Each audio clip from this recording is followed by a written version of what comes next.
La demeure mystérieuse.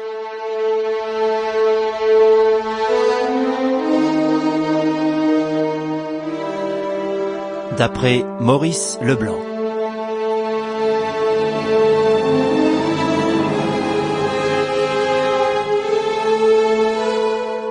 Extrait des mémoires inédits d'Arsène Lupin.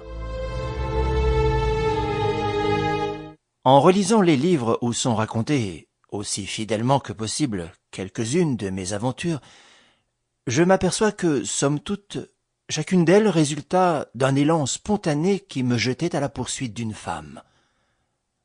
La toison d'or se transformait, mais c'était toujours la toison d'or que je cherchais à conquérir.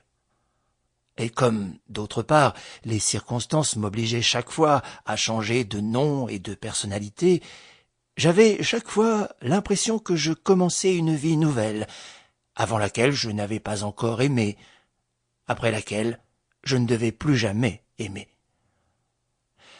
Ainsi, quand je tourne les yeux vers le passé, ce n'est pas Arsène Lupin que j'avise au pied de la Cagliostro, ou de Sonia Krishnoff, ou de Dolores Kesselbach, ou de la demoiselle aux yeux verts. C'est Raoul d'Andrézy, le duc de Charmeras, Paul Cernine ou le baron de Limésie. Tous me paraissent différents de moi, et différents les uns des autres. Ils m'amusent, m'inquiètent, me font sourire, me tourmentent, comme si je n'avais pas vécu moi-même leurs diverses amours. Au milieu de tous ces aventuriers qui me ressemblent comme des frères inconnus, peut-être ai-je quelque préférence pour le vicomte d'Eneris, gentilhomme navigateur et gentleman détective, qui batailla autour de la demeure mystérieuse pour conquérir le cœur de l'émouvante Arlette, petit mannequin de Paris.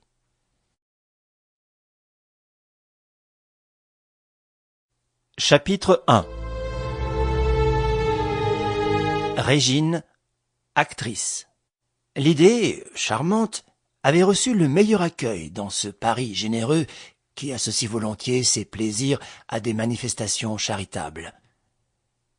Il s'agissait de présenter sur la scène de l'opéra, entre deux ballets, 20 jolies femmes, artistes ou mondaines, habillées par les plus grands couturiers. Le vote des spectateurs désignerait les 3 plus jolies robes, et la recette de cette soirée serait distribuée aux 3 ateliers qui les auraient confectionnées. Résultat, un voyage de 15 jours sur la Riviera pour un certain nombre de midinettes. D'emblée, un mouvement se déclencha.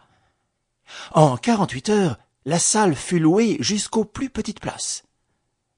Et le soir de la représentation, la foule se pressait, élégante, bourdonnante, et pleine d'une curiosité qui croissait de minute en minute. Au fond, les circonstances avaient fait que cette curiosité se trouvait pour ainsi dire ramassée sur un seul point, et que toutes les paroles échangées avaient pour objet une même chose qui fournissait aux conversations un aliment inépuisable. On savait que l'admirable Régine Aubry, vague chanteuse de petit théâtre, mais très grande beauté, devait paraître avec une robe de chez Valmenet, que recouvrait une merveilleuse tunique ornée des plus purs diamants. Et l'intérêt se doublait d'un problème palpitant d'intérêt.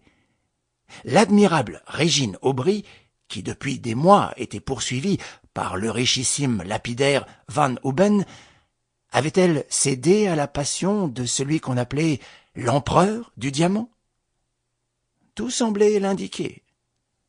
La veille, dans une interview, l'admirable Régine avait répondu « Demain, je serai vêtue de diamants. 4 ouvriers choisis par Van Houben sont en train, dans ma chambre, de les attacher autour d'un corselet et d'une tunique d'argent. Valmenet est là, qui dirige le travail. » Or, dans sa loge de Corbeil, Régine trônait, en attendant son tour d'exhibition, et la foule défilait devant elle comme devant Sample complete. Ready to continue?